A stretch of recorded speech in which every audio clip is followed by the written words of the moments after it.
Bom, pessoal, então, mais uma vez, boa noite a todos e todas. Sejam bem-vindos à nossa segunda aula da disciplina de Planejamento e Organização do Turismo. E na aula de hoje, a gente vai falar especificamente sobre as políticas públicas de turismo. Para que a gente possa discutir o que são essas políticas públicas, quais são elas, como é que elas foram pensadas e quando elas foram pensadas, a gente precisa fazer uma breve revisão do que eu discuti com vocês na aula passada. Então, na aula passada, a gente trabalhou com vocês todos aqueles aspectos relacionados a conceitos, definições, dimensões e especificidades do que seria o planejamento. Essa atividade que é uma atividade abstrata, mas que, no nosso caso, ela vai se materializando à medida que nós, profissionais do turismo, vamos pensar a concepção da atividade turística em um território. Então, esse planejamento ele vai sendo pensado, ele vai sendo elaborado nesse primeiro momento de forma mais abstrata, como a gente viu na aula passada, para que a gente possa, aí dentro disso, conseguir fazer ali uma elaboração a pôr isso em documentos. E aí eu expliquei para vocês que existem alguns documentos que são basilares para nós pensarmos o planejamento, que são os planos, programas e projetos. Basicamente, a diferença entre eles é que os planos eles acabam sendo esses documentos macro, que tem uma perspectiva ali de contemplar aspectos mais generalistas e direcionando para o que seriam os programas intencionais do planejamento.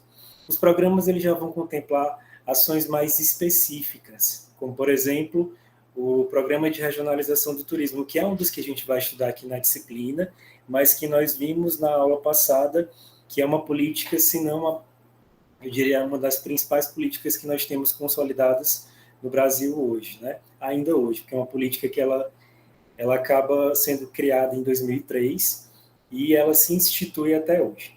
À medida que a gente pensa também a ideia dos programas, eu queria só contextualizar que nós vamos ter os projetos, que são aqueles documentos mais específicos, que eles vão acabar contemplando ações que têm relação com os programas. Então, como vocês podem prever e lembrar do que a gente viu na aula passada, esses documentos eles estão interconectados e a ideia, né, pelo menos a ideia é que eles consigam manter essa ideia de conexão para que a gente consiga ter um planejamento que venha do macro até a esfera micro.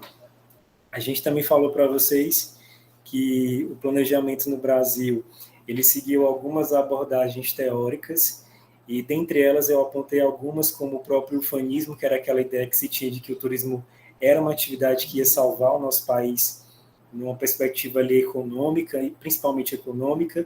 A gente também tem uma outra abordagem que vai falar mais sobre essa relação do planejamento do turismo com o planejamento dos territórios. E aí eu até comentei com vocês que isso tinha uma relação muito grande com a ideia mesmo de planejamento urbano, principalmente urbano, né? Ligado ali ao turismo dentro dos espaços urbanos, mas não exclusivamente.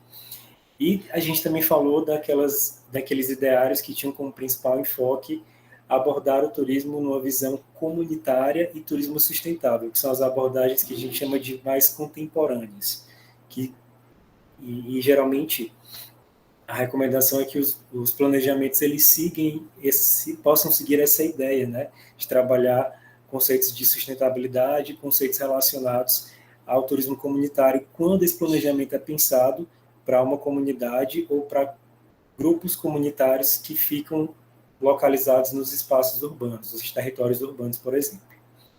E para fechar, a gente também falou que o planejamento, para que a gente possa, de fato, fazer com que ele se materialize, existe ali etapas que são pensadas, segundo Petroc e segundo Guinard. Basicamente, a gente vai ter um diagnóstico, que é esse levantamento de todos os pontos que são significativos, para que depois a gente possa pensar um prognóstico, objetivos, estratégias, metas, e o ideal também é que esse planejamento ele tenha monitoramento e avaliação. Até porque, pessoal, seria muito ingênuo na perspectiva do turismólogo pensar que esse planejamento deve ser pensado e não deve que nós não devemos considerar, na realidade, essa questão de avaliar se o que foi proposto tem sido desenvolvido ou não. Até para que a gente possa, mudar os rumos desse planejamento. Bom, feito esse breve resumo da aula passada, eu acho que agora a gente pode iniciar a aula de hoje. Para essa aula, eu espero que vocês tenham lido 4 capítulos que são os seguintes: Políticas de Turismo, do Cooper, Hall e Trigo. A gente também passou o capítulo que fala sobre governança, que é o capítulo 6, que vai abordar os conceitos de governança e de governo, além de descrever também o que são políticas regulatórias, autorregulatórias, distributivas e redistributivas. E também a gente passou mais 2 capítulos, que são, na realidade, 2 artigos bem interessantes que vão fazer uma contextualização histórica para que a gente possa entender como é que esse planejamento a nível de Brasil ele se construiu. E um dos artigos que eu passei para vocês é do professor Cristiano Maranhão, que ele acaba fazendo toda uma contextualização desde a década de 30 até os anos de 2016. Tem outro trabalho que nós passamos também para vocês, da Débora Vilela, que é um outro artigo, que ele acaba focando ali mais em aspectos dos planos nacionais de turismo que nós temos no Brasil. Beleza, dito tudo isso, né? Então agora eu vou compartilhar aqui a minha tela para que a gente possa, de fato, começar o nosso rolê de hoje. Vou só pedir desculpas para vocês, porque, vez por outra, a gente vai ter a participação especial das minhas pets, que de vez em quando elas gostam de participar aqui das aulas, viu? Então não vão achando que a gente não vai ter esses efeitos especiais. Então vamos lá. Deixa eu só compartilhar aqui para vocês a janela para a gente poder iniciar de fato. Só um minuto.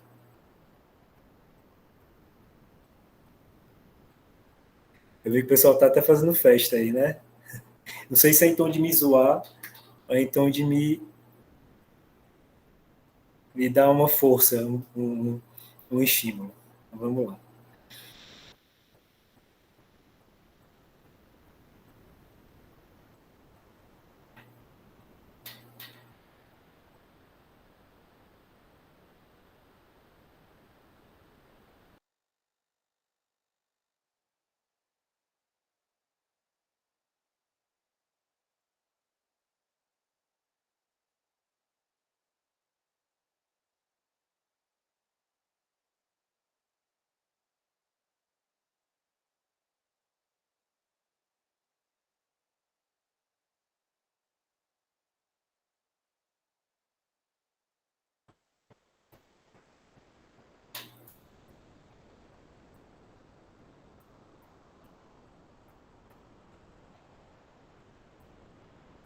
Bom, acho que agora foi.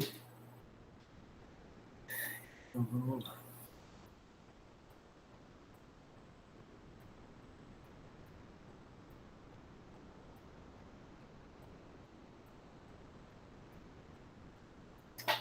Pessoal, só me confirmem se está compartilhando a minha tela do slide para vocês, por favor. Sim, professor. Perfeito. Então vamos lá. Essa parte eu vou pular, que a gente já conversou, vamos para o conteúdo. O conteúdo da nossa aula de hoje, pessoal, como eu havia já meio que antecipado, dado um spoiler para vocês, a gente vai fazer essa contextualização das políticas de turismo no Brasil, de 1930 até 2021, mas eu vou tentar também fazer um encaixe no que a gente tem visto de políticas no nosso pretenso ano, que é 2024. Eu vou discutir sobre os planos nacionais de turismo e falar um pouco sobre também o programa de regionalização do turismo, que é essa principal política, e a gente finaliza com a construção de planos, programas e projetos. Mais ali compreendendo quais foram esses documentos do arcabouço regulatório do turismo no nosso país. Os objetivos da aula também acho que já antecipei, então não vou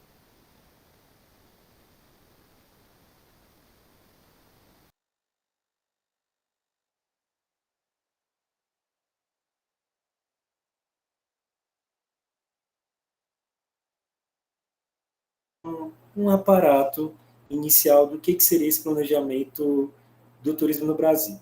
Mas antes de mais nada, eu preciso que a gente faça um conceito ali inicial do que são políticas públicas. As políticas públicas, elas são documentos, elas são ações, elas são direcionamentos pensados pela esfera pública para que a gente possa transformar isso em ações efetivas. E essas políticas públicas, existem diversos conceitos de políticas públicas, eu não vou me ater a esses conceitos, até porque o nosso foco principal aqui é, de fato, contextualizar e conhecer as políticas principais, mas eu preciso que a gente entenda o seguinte. Segundo o autor, o turismo no Brasil hoje, ele, de fato, e como a gente pode prever, é um fruto da promoção histórica desse turismo que foi acontecendo ao longo dos anos. E aí eu preciso que vocês entendam, só para fins mesmo de contextualização histórica, que o Brasil, quando a gente pode, de certa forma, contextualizar que existem 3 momentos de planejamento ou de promoção desse turismo no Brasil. A gente vai ter um primeiro momento que teve como principal intenção aí visualizar o planejamento do turismo de forma mais focada com aspectos econômicos exclusivamente. Lá por volta dos anos 90, a gente vai ter uma percepção mais, digamos que madura da atividade turística, e nessa percepção a gente vai ter também como principal consequência o planejamento mais elaborado e com enfoque mais profissionalizado. O que não quer dizer que o enfoque deixava de ser para aspectos econômicos. Eu preciso que vocês lembrem que no ano de 1992 a gente teve a Eco 92 aqui no nosso país. E isso acabou também provocando, de certa forma, para que esses aspectos econômicos não fossem exclusivos e que a gente tivesse também um enfoque voltado para os conceitos de sustentabilidade que estavam muito em voga. Apesar de terem iniciado ali por volta dos anos 70, eles voltam a meio que voltar a estar em voga por volta dos anos 90, né? Com o evento que nós tivemos aqui no nosso país, lá no Rio de Janeiro. Além disso, a gente vai ter hoje um planejamento que acaba trabalhando, pelo menos entende-se, né? Pensando nesse contexto histórico, as diversas dimensões que a gente vai ter de desenvolvimento sustentável, política, econômica, social, cultural, econômica, já citei, e todas essas dimensões para se pensar o turismo no Brasil. O que também não quer dizer que toda a atividade turística que é desenvolvida em nosso território se constrói dessa maneira. A gente vai ter alguns modelos que funcionam com essa visão e outros que acabam sendo apenas ali um modelo de intencionalidade desse terceiro tipo de planejamento que eu coloquei para vocês. E aí, se a gente entende que essa construção do turismo no Brasil ela tem uma noção de espaço e tempo seguindo a história, um ponto que a gente também traz, segundo o autor, é que existe uma ausência de preparo da gestão e do planejamento do turismo no Brasil. Como eu disse a vocês, essa maturidade de planejamento no Brasil vai se construir mais por volta dos anos 90, no final dos anos 90 e início dos anos 2000. Não é à toa que a gente só teve a criação do Ministério do Turismo, o primeiro ministério específico do setor, em 2003. Né? Então, esse órgão, que é um órgão ministerial, uma autarquia, só é pensada há pouco menos de 24 anos, né? Algo muito recente.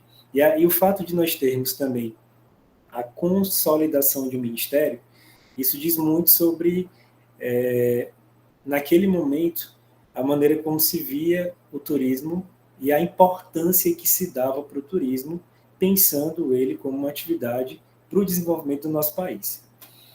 Eu já acho que meio que falei sobre isso, mas a gente vai ter um viés econômico frente a essa desconsideração de que o turismo é um fenômeno social, e se é um fenômeno social, é um fenômeno de massa, de mobilidades, eu diria, porque a gente vai ter diversos perfis de pessoas que viajam, e nem todos os perfis sociais de pessoas podem viajar. Eu até acho que cabe a gente falar aqui que se você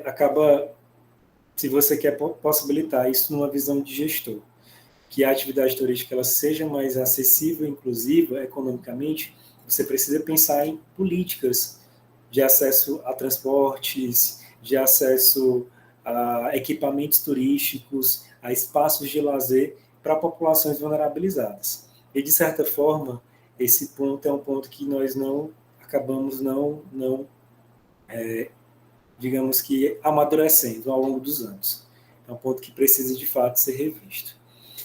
Outra questão também são que as ações de gestão pública, elas acabam sendo ali, tendo um embate com a questão do turismo enquanto fator social, porque se discute muito nas políticas, principalmente as últimas. É um dos planos que nós temos, que é o plano de 2006, aliás, de 2007 a 2010, ele tem como título Viagem de Inclusão. Inclusive, numa das políticas que foram propostas para esse plano, se pensou na ideia da acessibilidade. Mas, se a gente parar para pensar, de 2007 para cá, muitos espaços de lazer, muitos espaços turísticos, eles não são inclusivos para pessoas com deficiência, por exemplo. Então você acaba tendo ali que essas propostas, elas ficam muito no campo da intencionalidade, né? Seja nos discursos, seja nos documentos, o que acaba fazendo com que não tenha esse êxito desse planejamento, efetividade, continuidade, que são outros pontos que eu vou comentar com vocês mais à frente. Rhodes, ele vai dizer para a gente que existe dentro do turismo a diferença entre governo e governança. O governo, como a gente pode prever, seria de fato aqueles atores políticos públicos que vão acabar propondo ações específicas para a atividade turística. Geralmente no nosso país não existe uma continuidade, então a gente vai ter ali governos que vão propor planos, programas e projetos, mas a gente acaba não tendo uma extensão quando esse governo não é um governo de mesmo partido. Eu acho que um exemplo muito claro que a gente tem é, inclusive, no último Plano Nacional de Turismo de 2018, que ele acabou tendo enfoques assim, em questões bem divergentes do que se propunha no documento anterior. Isso por conta que um plano era de governo de esquerda e o outro de governo de centro, né? Centro-direita. E isso acaba também meio que dizendo muito sobre como a atividade turística é vista, né, na esfera pública, porque acaba sendo uma arena de disputas de partidos, de disputas de setores e intersetores econômicos e também de disputas de organismos como organizações não governamentais, de certa forma. E quando eu falo de disputa, eu preciso que vocês entendam que não é no tom de treta e desentendimento, mas é no sentido mesmo de disputa para quem tem mais poder de posicionamento. E não é que um desses atores seja mais privilegiado do que o outro em relação às disputas, mas são disputas que acontecem em qualquer espaço em que haja necessidade de uma construção social coletiva, que é o caso das políticas de turismo. Bom, a governança, pessoal, já seria essa extensão do que o governo vai fazer. E aí eu preciso que vocês visualizem o seguinte, de acordo com o que o autor nos propõe aqui. Quando se tem a governança de fato, que é o que se deseja e que é muito comum em países desenvolvidos, né, eu inclusive nem gosto muito dessa classificação, é uma classificação que vem da ONU, né, de certa forma, que se estendeu por meio de discussões a nível de globo, de mundo, né, mas a gente vai ter ainda essa visão de países que são países desenvolvidos e países em subdesenvolvimento, ou países de primeiro mundo ou que não são nessa categoria. O que o autor nos diz é que esses países acabam tendo ali a elaboração das políticas públicas de turismo governamentais mais focadas numa relação de parceria público-privada. O que a gente tem visto aqui no nosso país como algo que tem surgido, né? Existem muitos aeroportos, existem alguns espaços de lazer, existem museus, existem casas culturais que acabam sendo de iniciativa público-privada. A questão é, eu trago aqui para a gente poder pensar, até que ponto essa ação da iniciativa privada acaba meio que deslegitimando o que o Estado pode fazer enquanto esfera pública para poder trazer esse retorno financeiro para investir ainda mais nas políticas de turismo. Mas o que eu queria trazer também para a gente poder pensar aqui é que o autor ele vai falar para a gente dessa interdependência entre organizações, né? Então a gente vai ter as organizações de diversos setores que dialogam com o turismo, quando a gente pensa a ideia da governança, e aí eu até falei dessa relação público-privada. A governança, então, enquanto papel para atores não estatais, porque aqui no Brasil mesmo a gente vai ter alguns exemplos de aeroportos que acabam sendo aeroportos que têm essa condução público-privada. O aeroporto da cidade de Parnaíba, que é onde eu resido, ele está nessa discussão para ser pleiteado enquanto aeroporto para ser de iniciativa mista, né? Mas um exemplo, eu acho que é muito próximo da gente aqui, seria o aeroporto de Fortaleza, que com a cessão para uma empresa alemã, essa cessão acabou possibilitando que o aeroporto ele fosse ampliado em sua estrutura, em capital humano e em outras condições.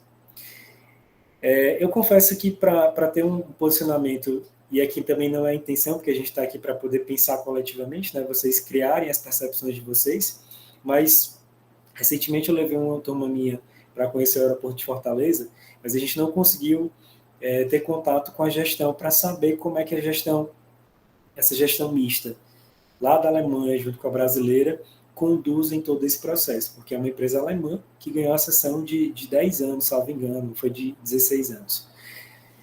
Até para a gente poder avaliar se essa gestão tem ou não funcionado, se esse planejamento tem ou não dado certo. Mas o que a gente pode perceber é que existem alguns indicadores que eles disponibilizam para a gente poder perceber.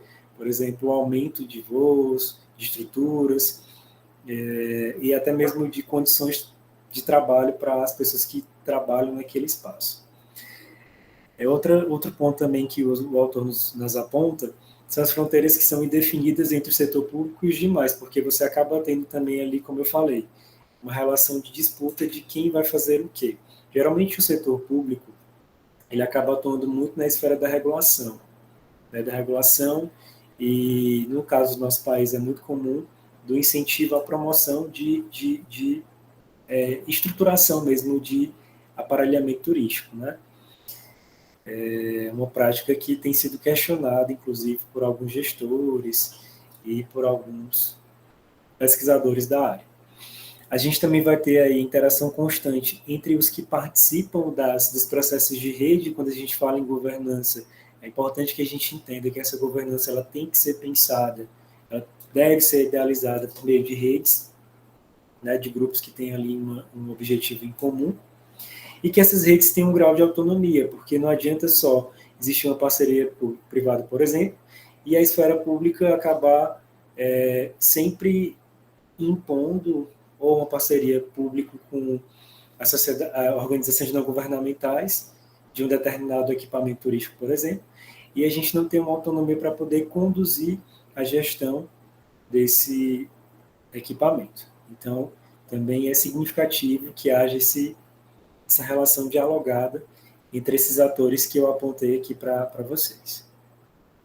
Bom, aí já falando dos papéis do governo, eu diria para vocês que, segundo Cooper, Hall e Trigo, a gente vai ter alguns papéis, outros autores vão falar sobre outras possibilidades, mas eu vou focar nesses aqui, né, que são os que nós trouxemos para a discussão.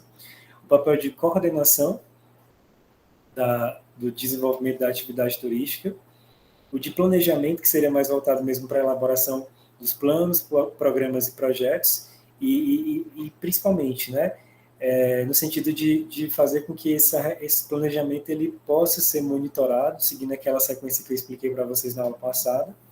O papel também de regulamentação, eu acho que um exemplo muito claro que eu poderia dar para vocês seriam as diversas legislações que nós temos propostas a nível de esfera federal, que tem esse enfoque para o turismo, né? Inclusive tem uma lei que é uma lei muito importante que vocês conheçam, que é a 11.771 de 2008, ou Lei Geral do Turismo, que vai falar sobre toda a política de turismo que nós temos no nosso país. Então essa ideia de regulamentação, né, parte de uma visão da esfera pública. O empreendedorismo no sentido de como estimular esse empreendedorismo, incentivos também voltados para aspectos financeiros, de financiamento, de pesquisa e apoio financeiro ao marketing. Pessoal, um exemplo muito claro aqui que a gente pode trazer para vocês, quando a Embratur foi criada no ano de 66, ela já foi criada para ser esse organismo que tinha como principal atuação a ideia de divulgar o nosso país, né, no exterior. Mas também, nesse primeiro momento, ela foi pensada para ser um órgão de certa forma, que buscava institucionalizar uma ideia de política, não uma política ali com um arcabouço bem elaborado, mas uma ideia, pelo menos. Esses incentivos financeiros, né, eles acabam geralmente acontecendo por meio de parcerias da esfera pública com instituições bancárias vistas ou privadas. Eu acho que um exemplo muito claro que a gente poderia dar para vocês é o próprio Banco do Nordeste, que em diversos momentos da história do nosso turismo participou desse estímulo ao setor, sendo um banco que, em parceria com o BID, por exemplo, o Banco Interamericano de Desenvolvimento, estimulando a construção de infraestrutura básica turística no nosso país. Então, esse incentivo ele tinha ali meio que a atuação do banco, né, desses bancos que eu citei, por meio da autorização, da legitimação do governo, né, da esfera pública que estava atuando naquele momento. A ideia de promoção, a Embratur, acho que fica muito claro que é essa empresa que acaba promovendo a imagem do nosso país no exterior. O turismo social, que inclusive, pessoal, no nosso país é uma política, a gente tem uma política de turismo social, é um dos segmentos ali que nós chamamos de segmentos prioritários, porque a ideia do turismo social é justamente possibilitar com que grupos sociais que não viajam ou que não têm acesso às viagens possam viajar.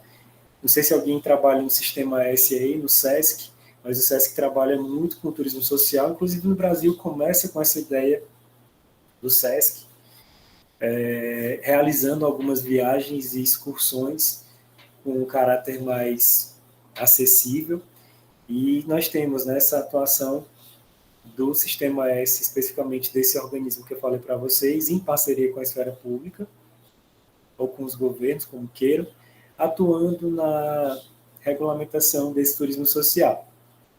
E, por fim, a questão dos interesses públicos, que a gente diria que seria mais voltado para o que a sociedade espera para o turismo de um determinado local. Geralmente, né, se faz antes desses planos que foram propostos aqui no nosso país, ou de todo o planejamento que é proposto. Eu até exemplifiquei o que eu realizei, que nós devemos consultar, né, a esfera pública, a sociedade civil, para nós entendermos qual é a intencionalidade, qual é a vontade para que se desenvolva o turismo em parceria com a sociedade civil, juntamente com a esfera pública. Dando aqui seguimento, queria falar um pouco sobre os tipos de regulamentação do turismo, segundo Cooper, Hall e Trigo. Eles vão dizer para a gente que existem 4 categorias de políticas, sendo regulatória, autorregulatória, distributiva e redistributiva. A regulatória, pessoal, ela está muito ligada à ideia de estabelecer o limite de restrição de uso de um determinado recurso. Independente do recurso, no caso aqui a gente está falando de turismo, né? Mas, por exemplo, a restrição ao uso da terra. Eu acho que é uma política regulatória que eu poderia dar assim como um exemplo muito claro para vocês, é a política que acaba institucionalizando as unidades de conservação, porque ela é quem vai regular como é que vai ser o uso-fruto daquelas unidades de conservação. Aqui na região a gente tem a APA do Delta, que é a área de preservação ambiental do Delta do Parnaíba, e essa área ela tem ali em seu território toda uma regulação de como essa terra pode ser usada, né? É claro que, como não há uma fiscalização mais efetiva, a gente acaba tendo algumas atitudes ali listas, né, que acabam indo de encontro ao que a política regulatória estabelece.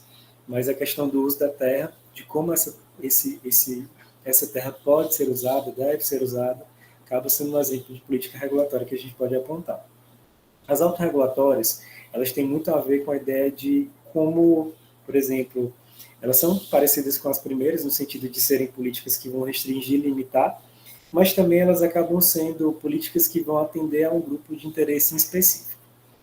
Eu acho que um exemplo que eu posso trazer para vocês, eu não sei se alguém aqui conhece, se vocês conhecem, já foram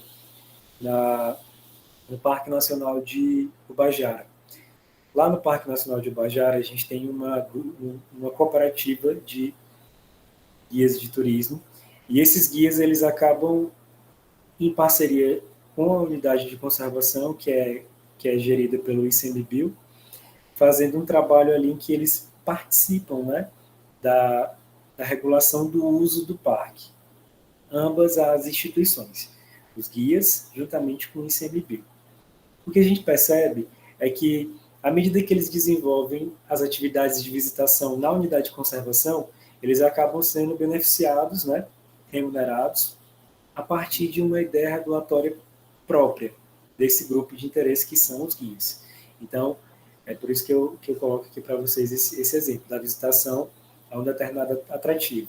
E aí, quem não conhece esse parque, né, eu recomendo que vocês conheçam, porque ele é bem próximo aqui da nossa cidade. Quem mora em Parnaíba, ou Luiz Correia, que é o polo mais próximo, e a gente tem ali um exemplo muito claro de atividades turísticas planejadas que seguem essa ideia de autorregulação.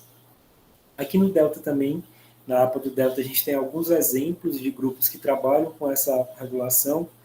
Eu poderia apontar para vocês uma rede de mulheres, que foi pensada a partir da iniciativa social de mulheres da comunidade da Ilha das Canárias, e juntamente com o apoio de instituições, né, como o próprio ICMBio, a universidade, e elas acabam estabelecendo uma relação de autorregulação do uso de alguns recursos naturais que existem na região da APA, no território da APA.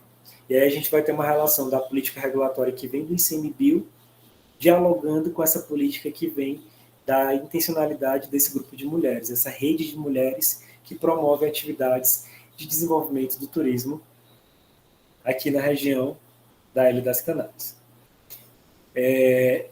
Política distributiva, né? Que elas acabam sendo aquelas políticas que vão acabar focando na distribuição de benefícios de um determinado recurso, por exemplo. Aí eu poderia apontar os créditos fiscais, ou até mesmo aquelas políticas que têm como provocação estimular o financiamento de um determinado segmento do turismo, que acabam sendo essas políticas que se enquadrariam nessa ideia. E as políticas redistributivas, elas são aquelas políticas que acabam tendo como principal provocação a ideia de você fazer uma remodelagem daquilo que foi proposto em um determinado plano, por exemplo.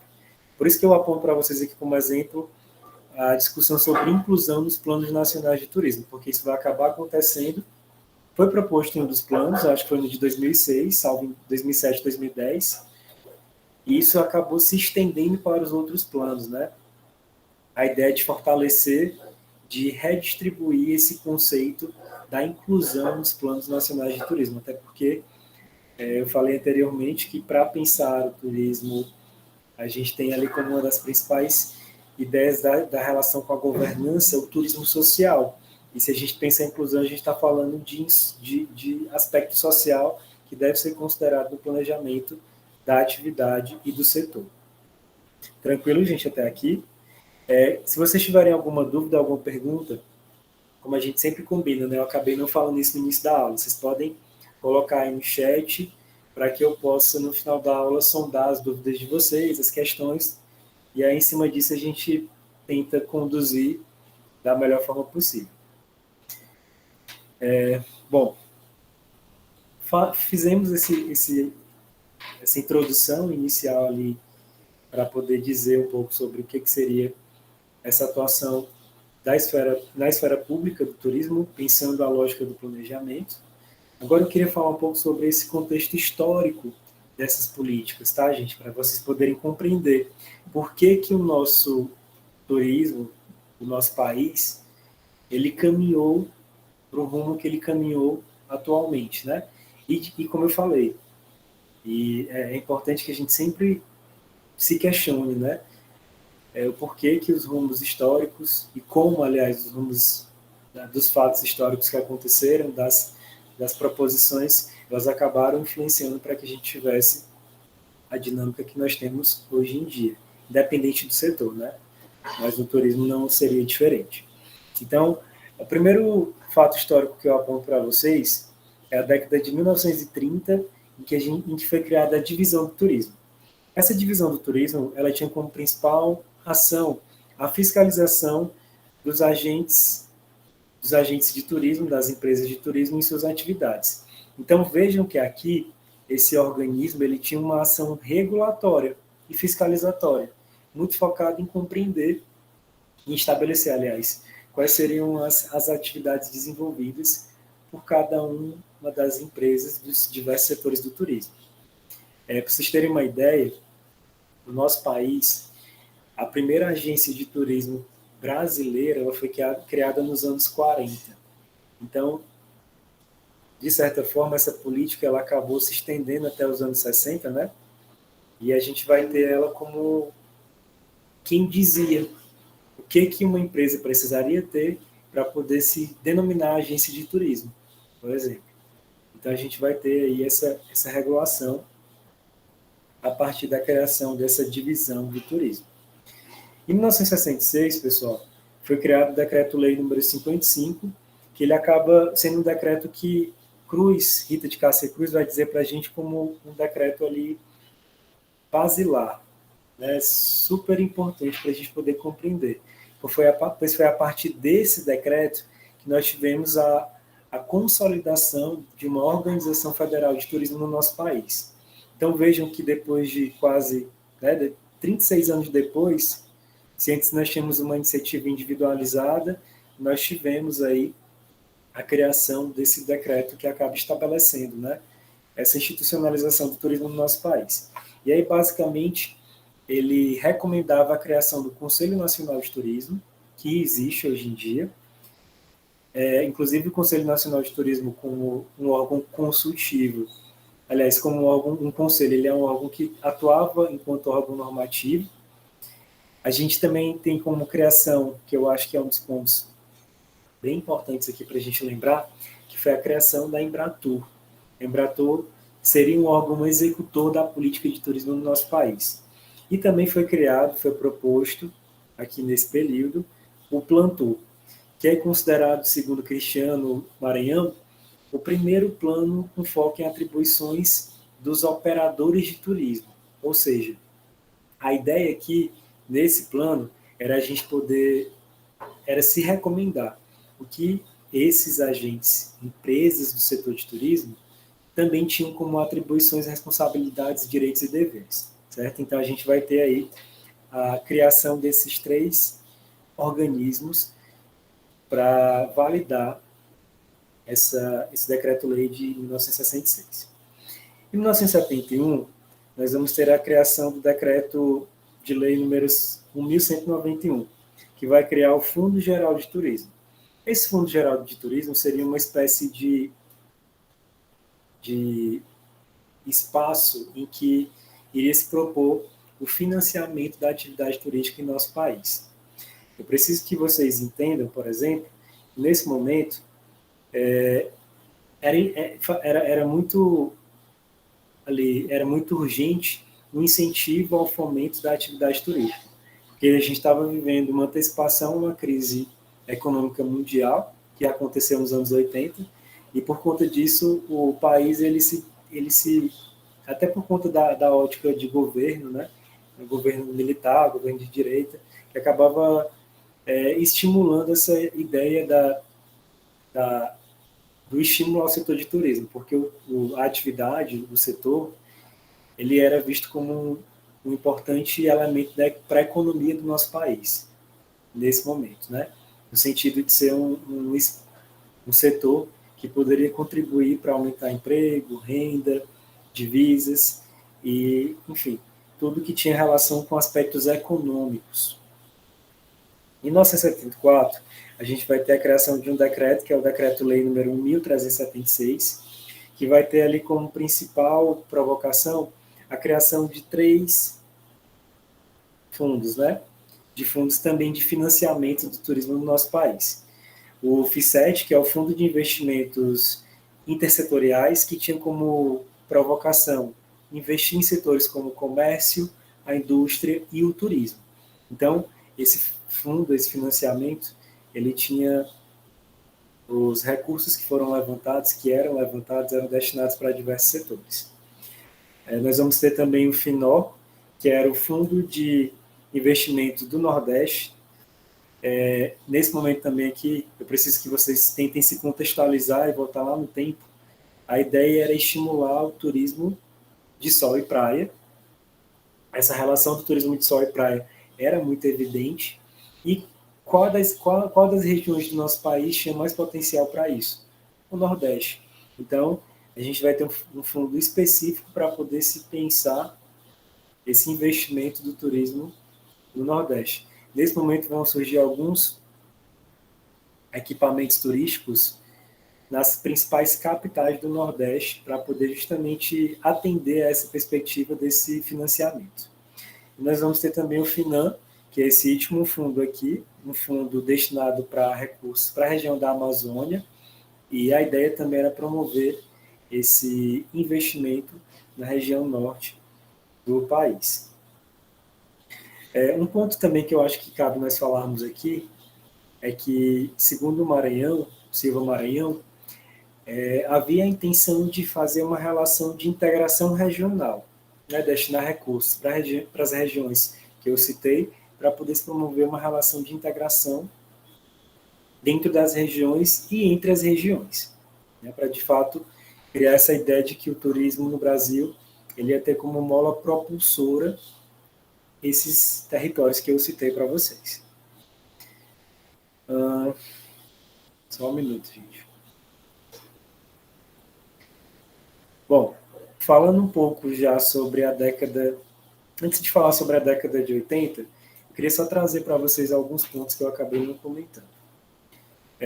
Segundo os autores, o modelo que era desenvolvido era um modelo muito voltado para centralização do poder, né? Então, na década de 70, tinha-se esse foco para a centralização do poder. Eu preciso que vocês lembrem do governo que estava gerindo, né, o país na época. E a gente também tinha ali uma visão muito intervencionista, porque a ideia era se ter o turismo como uma atividade que ia salvar o nosso país. Então, se tinha essa visão não exclusiva do turismo, mas o turismo surge com esse peso, né, de ser essa atividade que vai trazer esse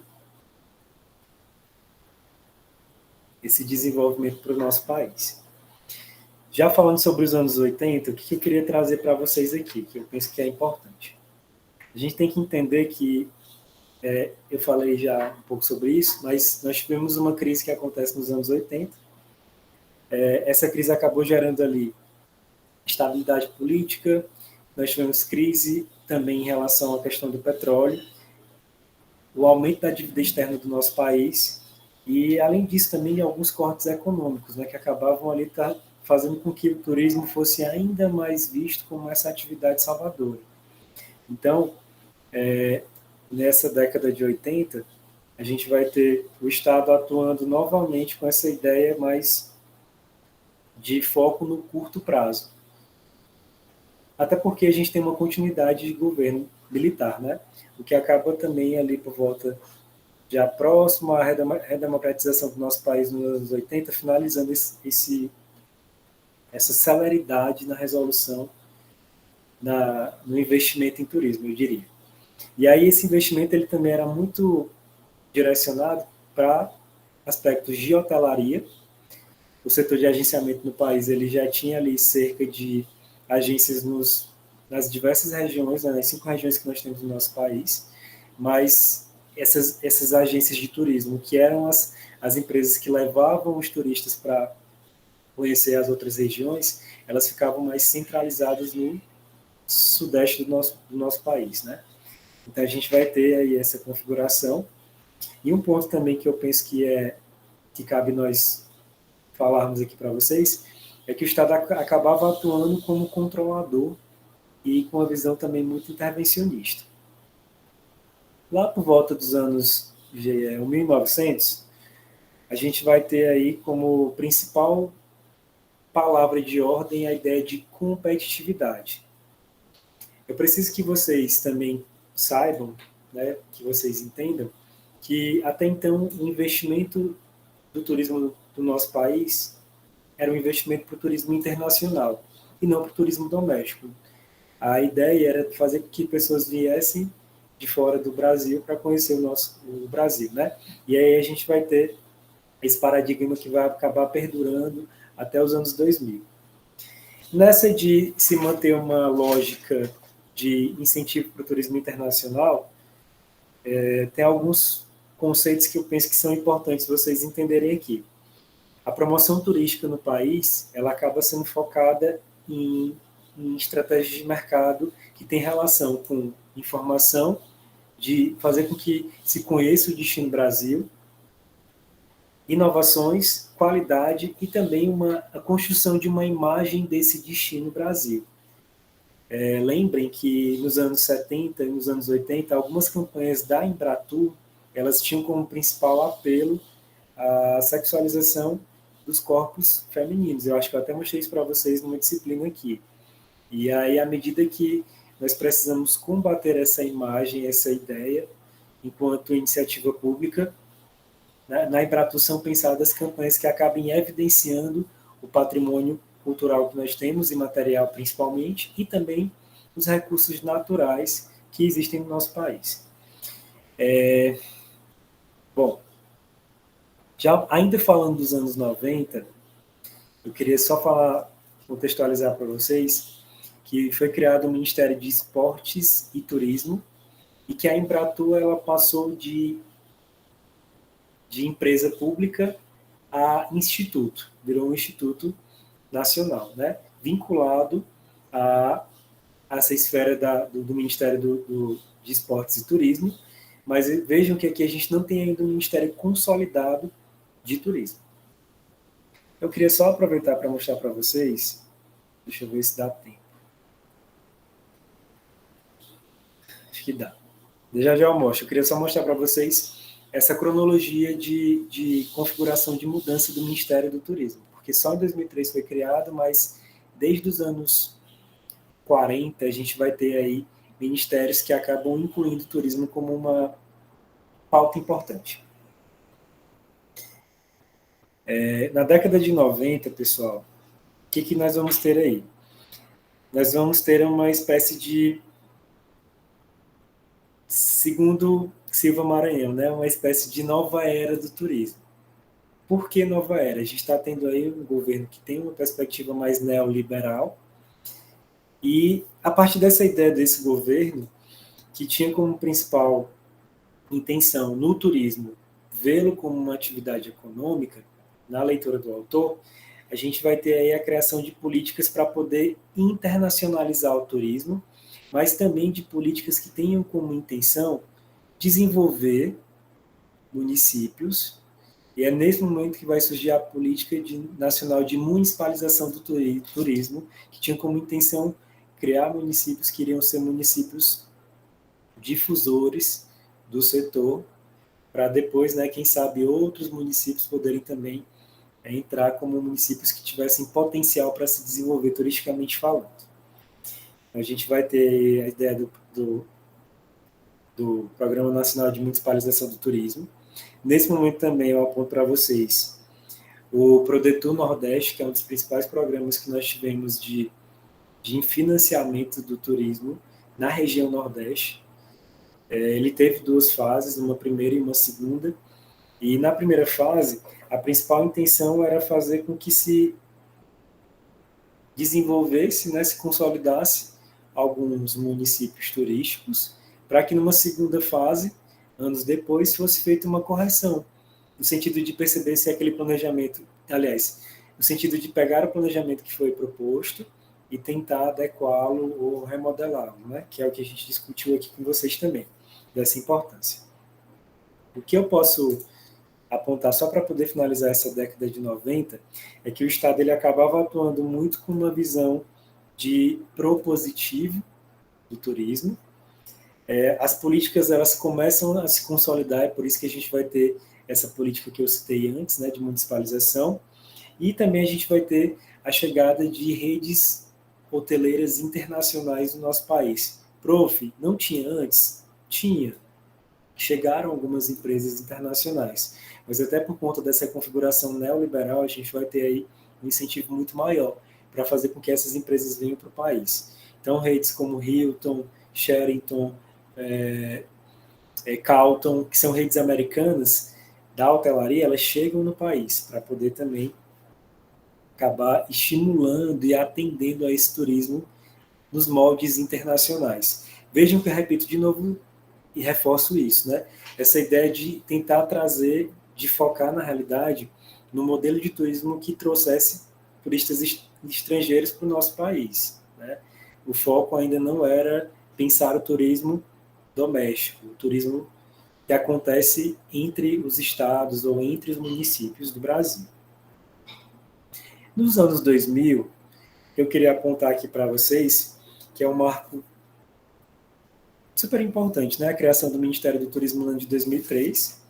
Quando o Ministério é criado, se cria uma expectativa muito grande sobre o que essa criação poderia possibilitar como produtos. Porque se nós temos um Ministério, e esse caráter ministerial dá uma ideia de ser de fato, o turismo vai virar uma política mais séria, mais consolidada, mais reconhecida, né, como significativa para o Brasil, a gente vai ter também o fortalecimento no nível federal desse setor. Eu diria também que outro ponto importante aqui é a criação do Plano Nacional de Turismo de 2003 a 2006. Vejam que ele foi criado logo em concomitante com a criação do Ministério.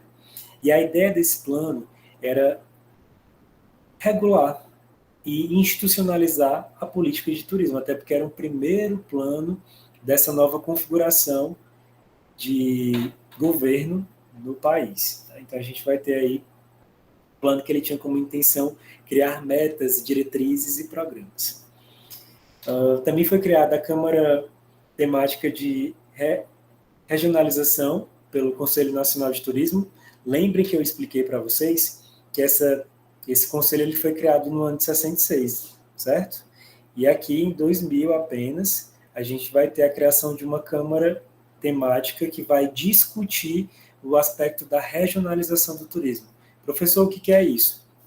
Antes, se pensava numa ideia de gerir municípios turísticos. Salvo engano, eram cerca de 1.900 a 2.000 municípios que foram elegidos para poder serem desenvolvidos turisticamente. Nessa de serem elegidos, esses municípios iam ter todo um apoio da esfera federal, no caso do Ministério de Esportes e Turismo, para poder qualificar os atores locais para aquilo que seria, digamos que, uma construção de uma esfera municipal de turismo desejado, né? E aí eu poderia exemplificar para vocês a criação de um conselho municipal de turismo, que era uma dos pontos que foi discutido por essa política dos anos 90, e no caso também a ideia de se pensar planos, programas e projetos para os municípios. Nos anos 2000, a gente já vai ter o oposto. A gente vai ter a criação de um programa de regionalização do turismo, que tem como principal provocação promover regiões turísticas no nosso país. Esse programa, ele acaba sendo institucionalizado para poder ali atender cerca de mais de 3.000 municípios. Não vou lembrar o número exato agora, mas a ideia era pegar municípios de diversos lugares do nosso país para poder se trabalhar, né? Criar essas regiões e em cima dessas regiões se pensar ali a integração e a descentralização da gestão do turismo, né? Que deixaria de ser de esfera federal para uma esfera mais estadual e municipal. Deixa eu ver o que mais que eu queria comentar com vocês. Esse programa de regionalização do turismo, pessoal, ele tinha como nome Roteiros do Brasil. Então, muitos roteiros que ainda hoje existem, que são consolidados, eles acabam sendo criados nesse momento. Eu diria até para vocês que o próprio mapa do turismo do nosso estado, na configuração atual que ele se encontra, vai sendo construído em meados dos anos 2000, à medida que a gente vai ter aí esse entendimento de que pensar em regiões que sejam mais em localizações interioranas, talvez, acaba indo ali sendo algo significativo para a gente poder combater essa ideia de que o turismo de sol e praia seria a principal estratégia de desenvolvimento do setor no nosso país. Então, também, acho que é um outro ponto que a gente traz para vocês aqui, pensando a década de 2000. Ufa, muita coisa para falar e para lembrar, mas vamos falar um pouco agora dos programas e projetos de turismo. Só para a gente poder voltar aqui rapidinho para o que eu tinha explicado, só preciso que vocês entendam que existem outros autores que vão fazer essa contextualização. Eu recomendo a leitura, inclusive, de Rita de Cássia Cruz, que é uma autora muito conhecida. Ela fala muito sobre políticas de turismo. Tem também o Fratucci, que discute essas políticas, o professor Mário Beni, enfim. Mas esse artigo é um artigo que ele é mais atual, por isso que eu quis trazer para vocês poderem ter esse panorama, né, geral, em que se tem aí uma evolução dos anos 30 até os anos 2000. Vamos agora falar, então, desses programas e projetos. O primeiro deles, que eu queria apontar para vocês, são os megas projetos turísticos, que vão ali datar dos anos 70 aos anos 80. Basicamente, esses programas eles tinham como intenção criar uma infraestrutura urbana para as cidades, para os locais aqui no nosso país, e também de oferta turística, principalmente com foco na hotelaria.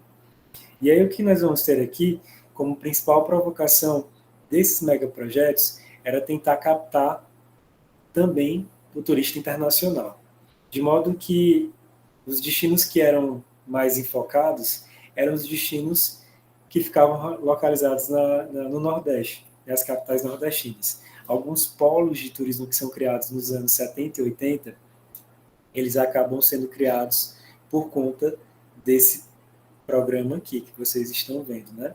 O programa de os megas projetos turísticos. E a gente vai ter aqui também uma visão de Estado mais idealizador, que tem como principal provocação empreender e financiar a atividade turística. Ou seja, o Estado é quem vai fazer essa condução de tanto criar quanto financiar essa ideia do setor de turismo. Eu queria também que nós soubéssemos que aqui o foco vai ser tanto preservar o patrimônio quanto trabalhar aspectos voltados para a criação de áreas de unidades de conservação.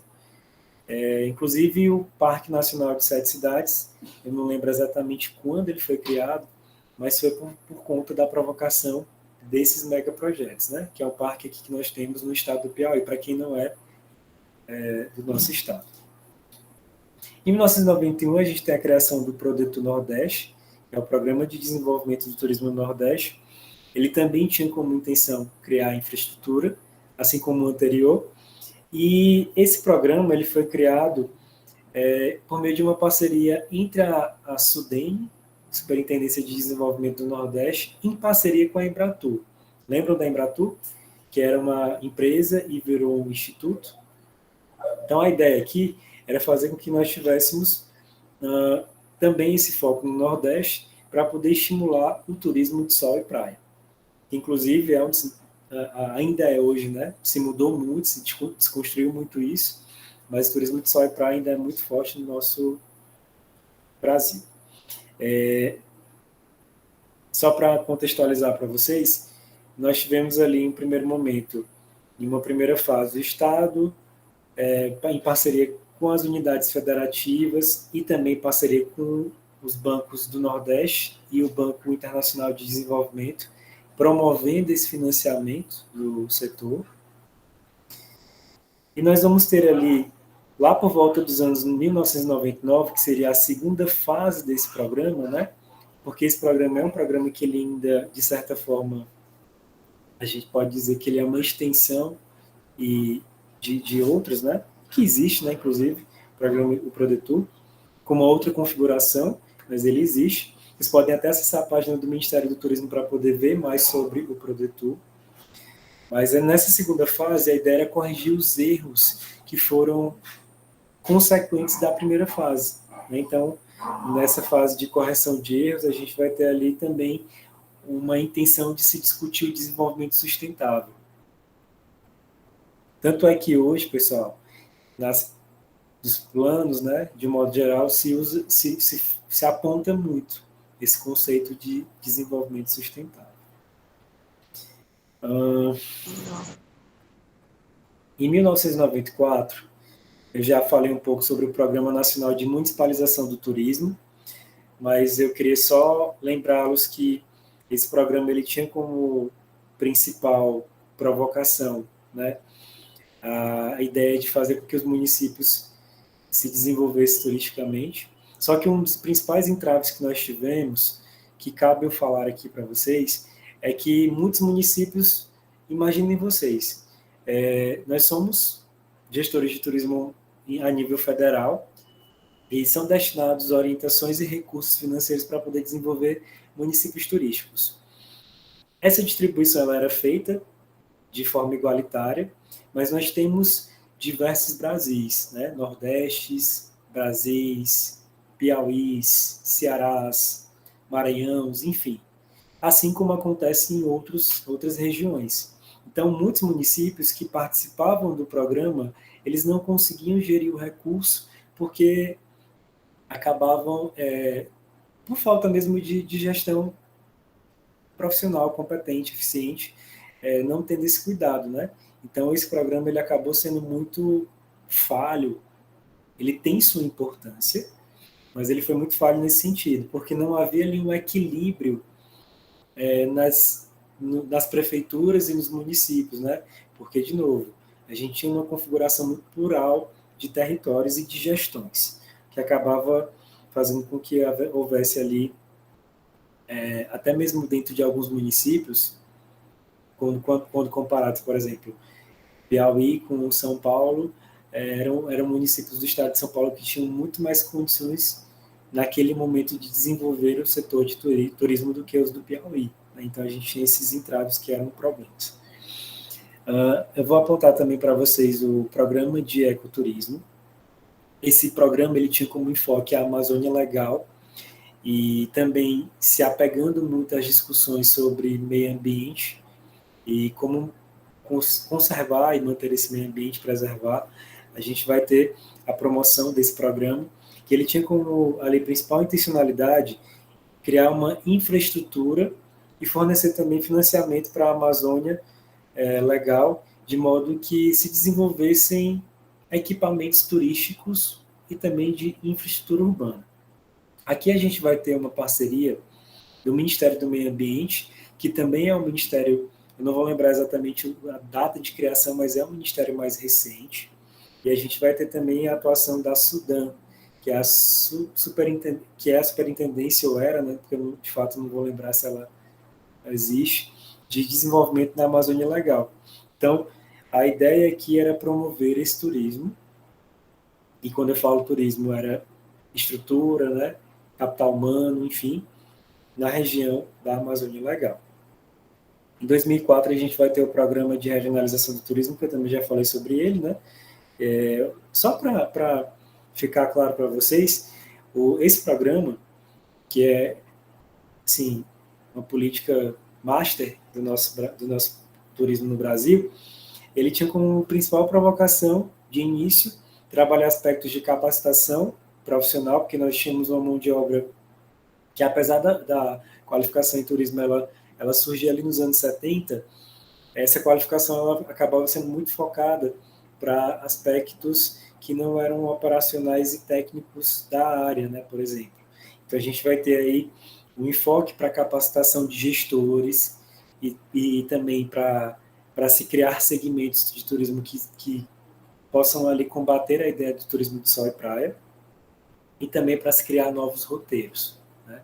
Eu já falei muito sobre esse programa, mas aí só para a gente poder voltar um pouco essa ideia do que ele se estabelecia e do que ele recomenda. Eu peço para que vocês também deem uma olhada no site do Ministério do Turismo, vocês vão encontrar páginas específicas que falam sobre o programa de regionalização. Esse programa, gente, o de Turismo Sustentável em Infância, ele tinha como principal provocação combater a exploração sexual de crianças e adolescentes. E como é que ele funcionava?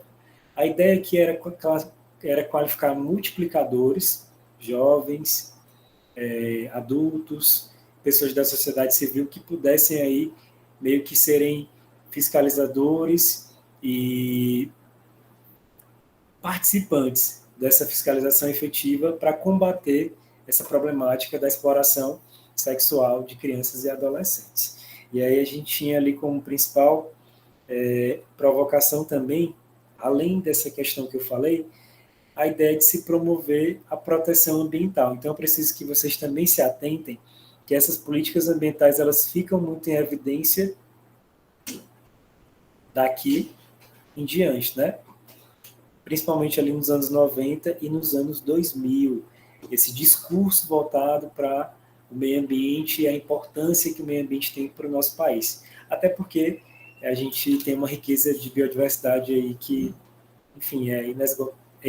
Desculpa, não diria inesgotável, mas que ela tem aí um potencial muito grande, tem muita coisa que não se conhece ainda. Só que essa biodiversidade ela tem que ser conduzida de forma responsável, né? Para a gente evitar que ela se colapse. A gente também vai ter como uma outra política a política dos 65 destinos indutores do turismo. Eu lembro, pessoal, que nessa época eu estava entrando no curso de turismo. Eu entrei em 2006, passei em 2006 e entrei em 2007. E eu formei aqui na Federal do Piauí que era antes Federal do Piauí, hoje é o FDPA. Parnaíba era um desses destinos indutores. Aqui no Piauí nós tínhamos Parnaíba, Teresina e São Raimundo Nonato. O que era essa proposta?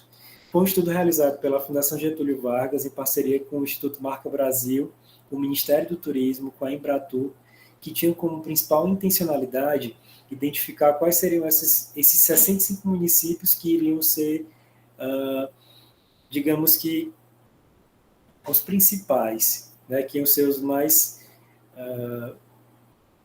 visualizados, para poder pensar a distribuição e a criação das regiões turísticas no Brasil. E aí, esse programa, aliás, ele dura até ali por volta dos anos, salvo engano, 2012, 2013, mas ele acabou findando, né?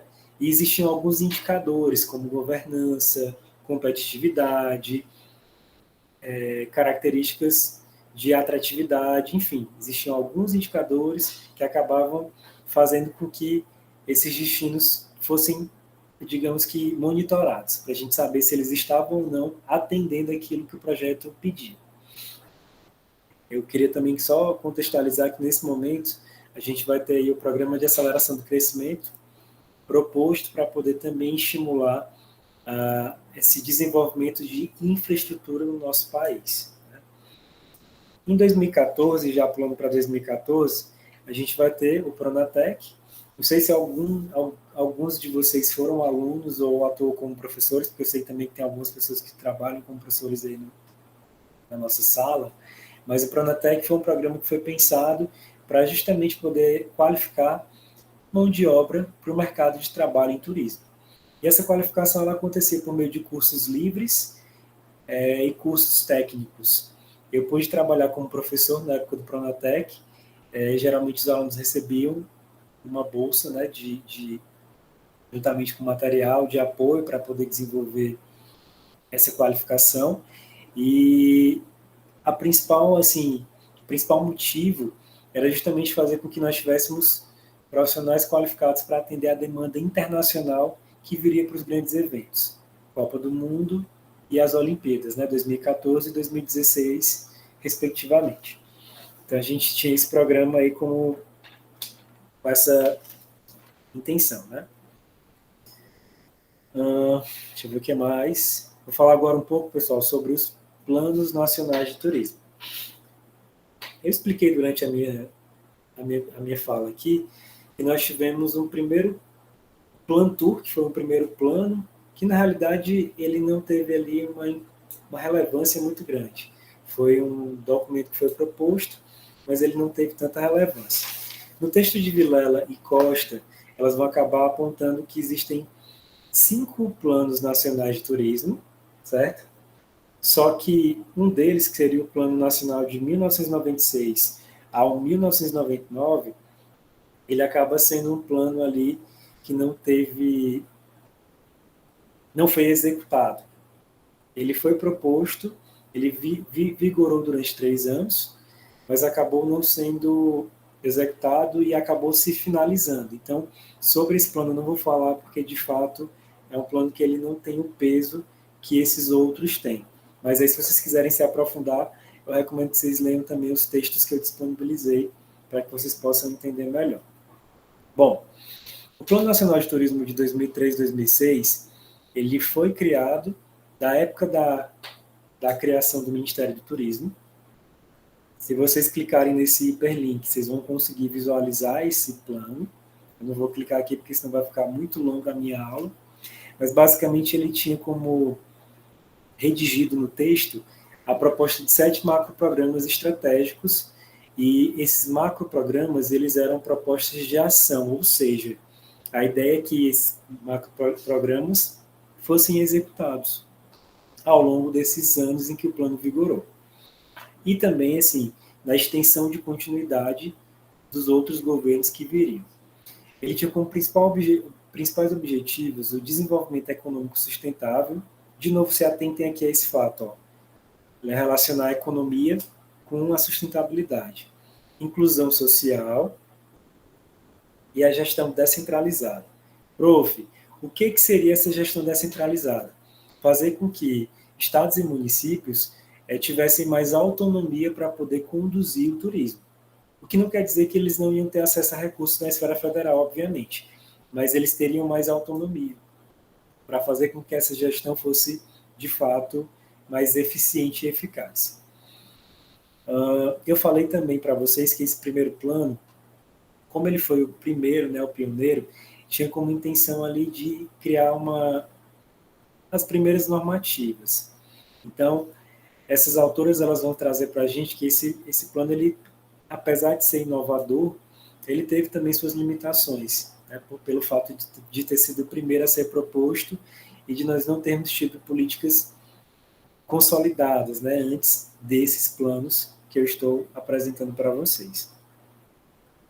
A principal proposta dele era consolidar o Ministério do Turismo e fazer com que a Embratur, que hoje é uma agência, ela focasse na promoção do destino Brasil. Se vocês tiverem um tempinho, depois pesquisem sobre a marca Brasil, o Plano Aquarela, que foram estratégias que foram criadas no Ministério do Turismo com a Embratur para poder promover o turismo do Brasil lá no mercado internacional. Algumas críticas que são aqui apontadas seria que também houve um diagnóstico meio que superficial e homogêneo por meio desse plano, ausência de dados fundamentais, e aí um desses dados que eu poderia apontar é como o PIB do turismo brasileiro se encontra.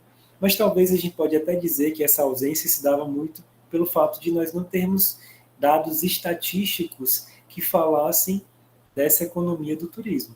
Hoje, se vocês procurarem lá no site do Ministério e também no site passado, vocês vão encontrar esses dados de chegadas, de motivações, de embarques, enfim, domésticos, nacionais e internacionais, mas antes não tinha, né? Então, esse primeiro plano ele acabou sendo limitado nesse sentido. O plano de 2007, 2010, que foi logo em seguida, como a gente pode prever, ele tinha ali, além de 8 macroprogramas, e dentro desses macroprogramas existiam outros programas que dialogavam entre si. E tinha como principais objetivos a integração regional, ampliando a oferta e fazendo com que os destinos fossem internacionalizados. Lembram dos 65 destinos indutores?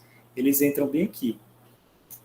Um ponto também que eu diria para vocês que é significativo é que foi nesse plano que a gente teve ali fortalecimento do Fórum Nacional dos Secretários de Estado de Turismo, o Fornatur, e do Conselho Nacional de Turismo.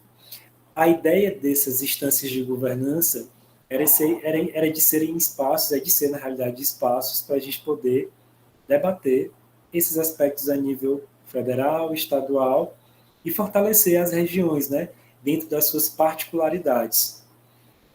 E também até para também se conhecer os modelos de atividades turísticas que eram desenvolvidas e que poderiam ser aplicadas e replicadas em outros locais.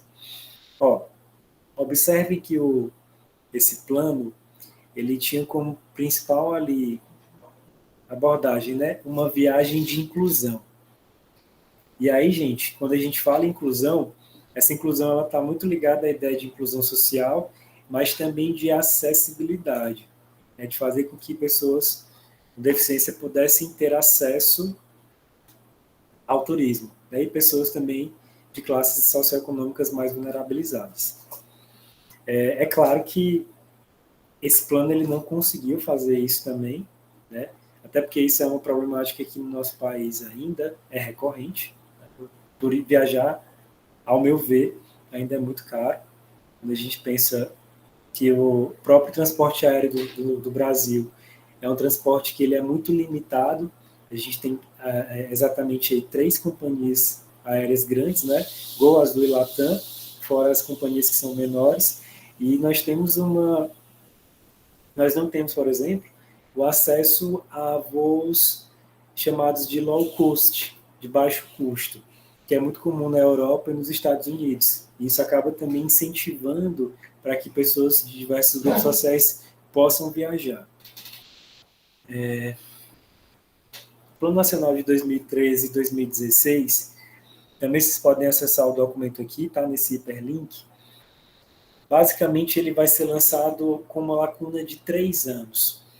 Os 2 primeiros foram lançados no governo Lula, esse terceiro no governo Dilma, e nós temos aí, como os objetivos desse plano, desenvolvimento da atividade para ampliar as fronteiras pelo aumento de consumo e expansão da infraestrutura. Vejam o que nós estamos contextualizando. Esse documento ele foi pensado na época dos grandes eventos, dos mega eventos. Então, a gente precisava que no Brasil existisse, né, uma expansão de infraestrutura para poder atender essa demanda nacional e internacional. Inclusive, foi exatamente, eu acredito que foi no ano de 2003 que nós tivemos aí uma mobilização, tiveram muitos movimentos contra a execução das obras que aconteceram, né, que deveriam acontecer, inclusive algumas não foram finalizadas, em muitas das cidades sedes e cidades que eram ali próximas às cidades sedes, que acabavam gerando uma série de movimentos sociais contra essas iniciativas que não foram efetivadas. A proposta principal também desse plano, que eu queria comentar, é que ele tinha também como enfoque estimular esses mega eventos no país. Eu lembro que durante esses anos, né, até antes das Olimpíadas, agora eu dei uma bugada, eu não lembro se a Copa foi primeiro ou se foi as Olimpíadas, mas, enfim, vocês entenderam, né? Eu lembro que tiveram alguns outros eventos de artistas internacionais do pop, do rock, que aconteceram aqui, e que tinham também ali como relação esse plano, né? A realização desses eventos que não eram esportivos, eram mais ali eventos de shows, né?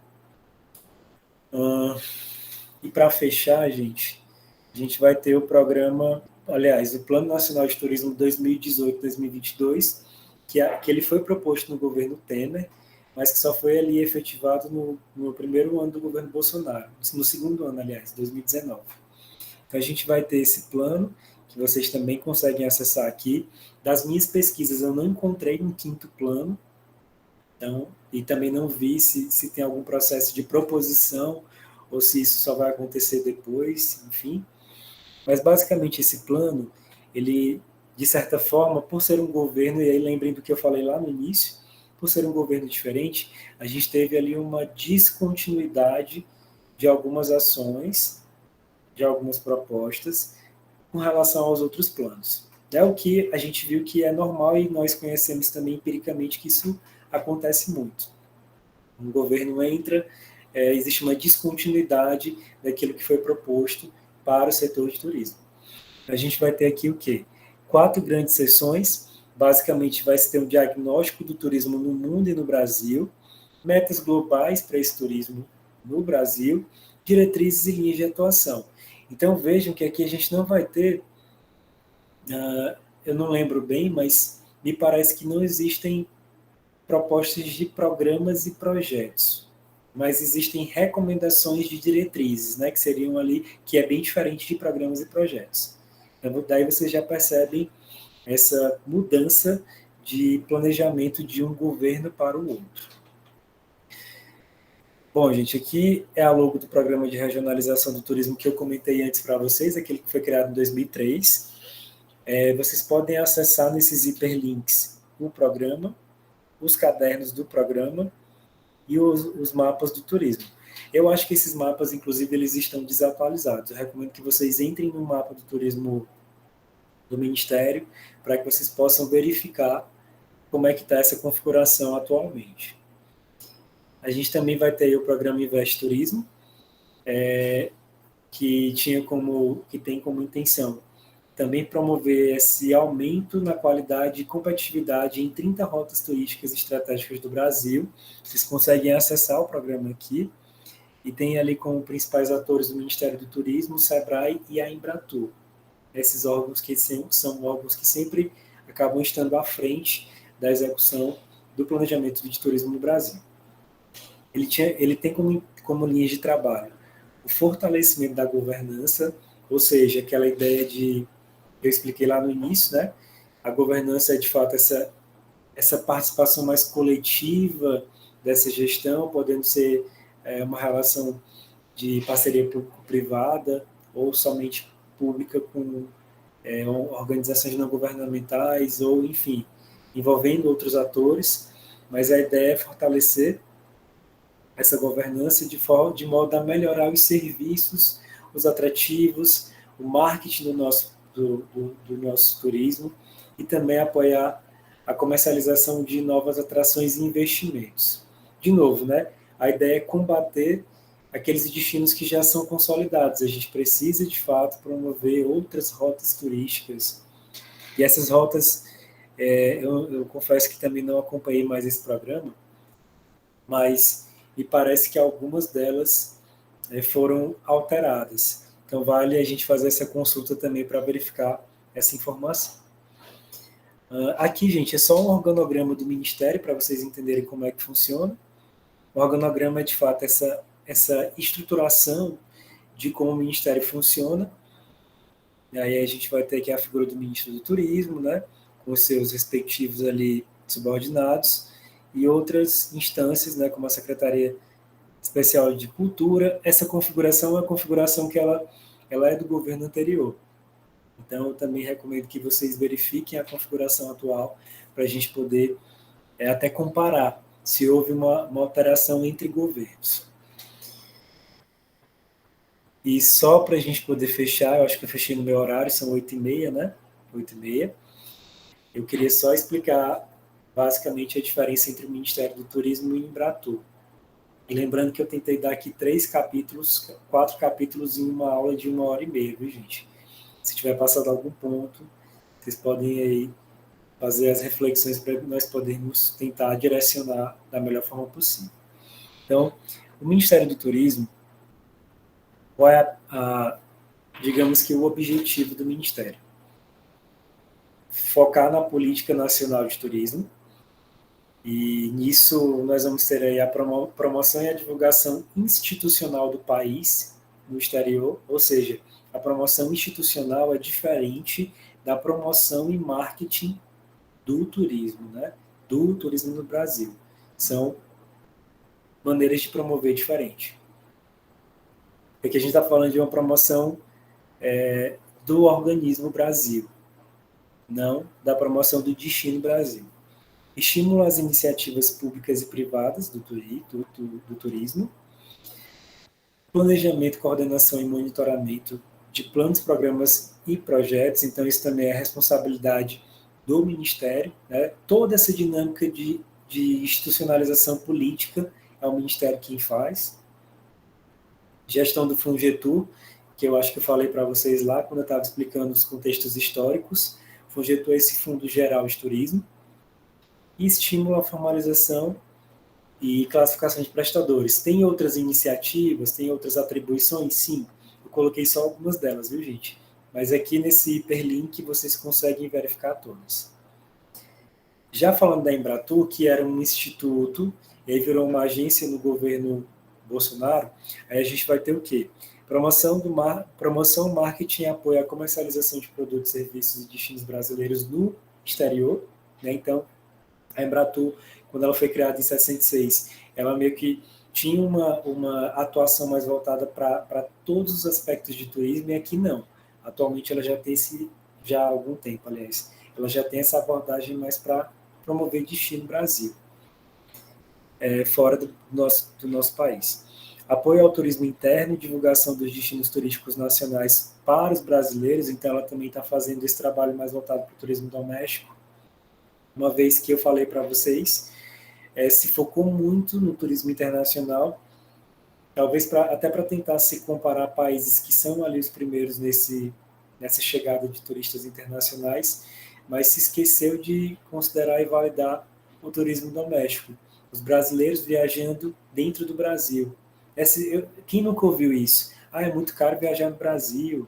Ah, é mais barato ir para o exterior. Ah, é mais barato entre ir para o Jalapão, saindo do Piauí, é melhor ir para Buenos Aires. Mas, gente, tem aí, eu penso, né, que no caso do turismo, pensando na lógica do consumidor e pensando na lógica do planejador do turismo. A gente tem que fazer um trabalho mesmo de consulta e de busca, mas de fato tem destinos que acabam ficando muito impossíveis de serem visitados pensando a lógica do turismo doméstico. É porque, de fato, como eu falei para vocês, a nossa malha aérea ela é muito limitada e é um ponto que acaba também influenciando nessa precificação de alguns destinos. Já falei sobre isso aqui, né, da criação da Embratur enquanto uma agência. Pronto. Então, gente, na aula de hoje eu expliquei para vocês todos esses aspectos relacionados ao que seria planejamento, pensando na lógica da governança dentro da relação com, com a dinâmica de governo, né? E entre governos. A gente também fez uma contextualização histórica de 1930 até os anos atuais da política de turismo no Brasil. E nós vimos que houveram iniciativas que foram ali, ao longo das décadas, se transformando, mas sempre com foco para questões econômicas. Somente nos anos 90 que a gente vai ter essa alteração, e eu apresentei também para vocês alguns programas e os planos nacionais de turismo. Né? Então, espero que tenha ficado claro para vocês. Eu sei que eu fui correndo muito aqui hoje para tentar dar conta, mas era isso que eu queria trazer para a gente poder conversar hoje. Só para fins de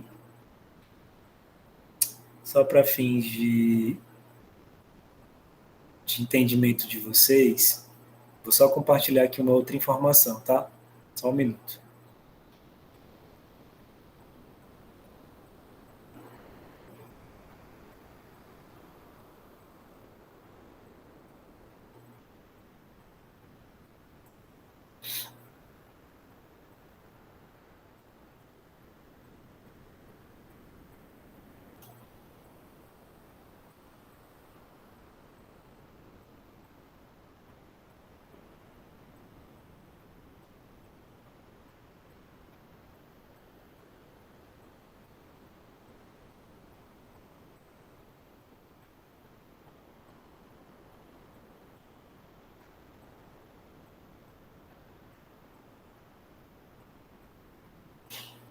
Bom, gente, o que eu queria mostrar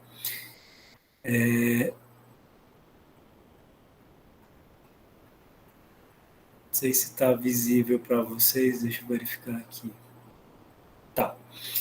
Eu queria mostrar rapidinho, é só que num dos textos que eu passei, existe ali uma comparação entre o Programa Nacional de Municipalização dos anos 90 e o Programa de Regionalização, que já é dos anos 2000.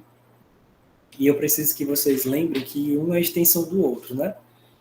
Mas, basicamente, a autora ela vai analisar aspectos como a abrangência do território, então, um focava no município, o outro nas regiões turísticas. Ambos discutiam ali como princípios sustentabilidade, capacitação e por aí vai. Só que vejam que no programa de regionalização existe um enfoque ali para poder atender às diversas dinâmicas da sustentabilidade, né? Ambiental, econômica, sociocultural. Fala-se muito em participação coletiva, que é um ponto também que é diferente.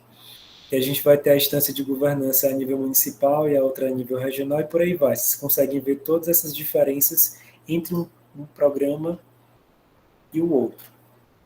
Aí só para também mostrar para vocês, queria só compartilhar rapidamente aqui o texto do Cristiano Maranhão, em que ele fala o seguinte.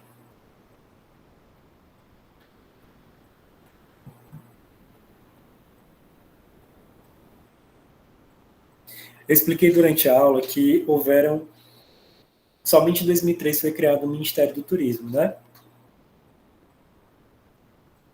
E então, aqui é só para vocês entenderem a evolução desse ministério.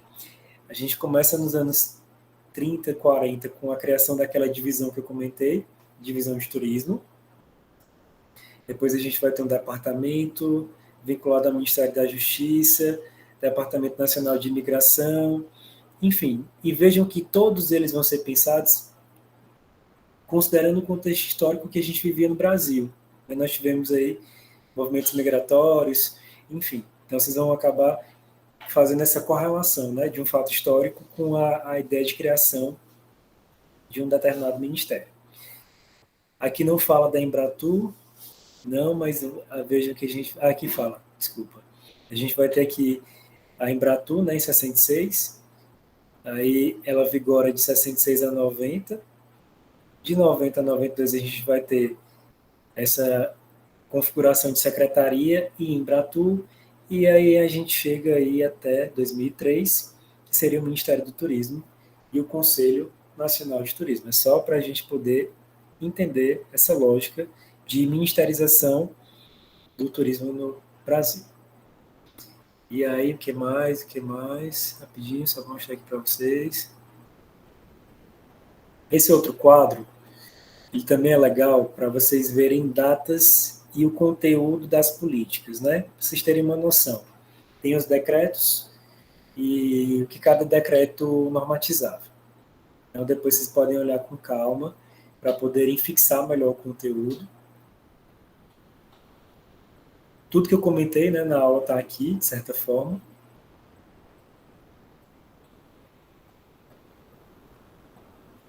E era isso. Eu vou aqui para o chat para ver se nós temos dúvidas, perguntas. Se os tutores tiverem alguma dúvida direcionada e quiserem me passar, vocês podem me passar para já tentar pensar a respeito. Se algum aluno quiser abrir também para pergunta, sinta-se à vontade.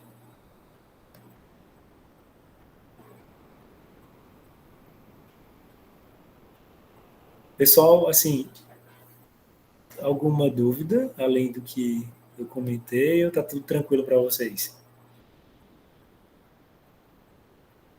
Tranquilo, professor, para mim. Tranquilo, né? Aula legal.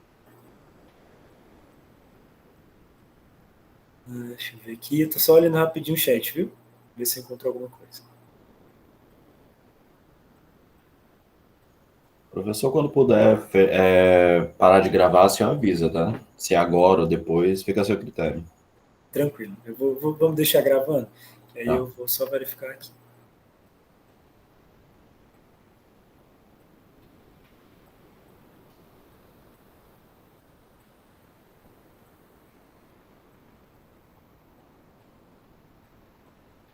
Só vi aqui uma dúvida da Keila, né? Ela pergunta se a pandemia teria contribuído para essa mudança de planos ou descontinuidade. Se nós pararmos para pensar assim, de fato a pandemia acaba sendo um trave, porque eu não vou ter o conteúdo desse plano de 2018 a 2022 aqui, mas nós tínhamos uma intenção de desenvolvimento por meio do documento e a pandemia ela acaba desconstruindo essa intenção. É por isso que eu particularmente fico entusiasmado se nós tivermos uma política nova ou talvez uma continuação da que foi proposta, para que a gente pudesse aí ter esse documento norteador, gente, que eu espero que tenha ficado claro isso para vocês. Os planos, eles não são uma receita de bolo que vão ser resolvidos, que vão resolver os problemas do turismo no país. Isso é fato. A questão é se pensar essa resolução desses problemas de modo a tornar esse turismo, que é o que eu defendo também, né? Vocês podem, inclusive, concordar ou discordar, de modo a descentralizar. A gente tem que ter esses estímulos, ao meu ver, a nível federal, mas que haja ali uma autonomia das regiões, que seria essa manutenção do que o programa de regionalização do turismo tem proposto. Mas, para isso, a gente tem que ter uma fiscalização efetiva para verificar se os planos estão sendo executados. Se não, a gente precisa questionar o porquê que não estão, né? Eu acho que é o que eu tenho mais falado para vocês aqui sobre isso. Mas, de fato, a pandemia contribuiu, viu, Keila, para a descontinuidade desse programa, desse plano. Deixa eu ver o que mais. O Augusto falou aqui do nosso estado, né? Em relação a... Existem muitas mídias e poucas políticas públicas, é verdade. Também é muito tímida a participação da iniciativa privada. De fato, a gente tem uma reprodução de é como se fosse uma reprodução do que foi vivido no Brasil, né? E a gente tem que entender também que o estado do Piauí é um estado que acaba voltando agora para a institucionalização dessa política de estado do turismo, né? Que é algo que é recente, que está em implantação, é algo muito novo. Então a gente tem aí isso como um ponto para se pensar também. Mas o que eu queria deixar para vocês como lição, até para pensar o que eu expliquei na aula passada. Vocês, se forem trabalhar na esfera pública, vocês irão dialogar diretamente com gestores, com a iniciativa privada, seja como turismólogo de prefeitura, seja como consultor que vai prestar orientação para essas prefeituras.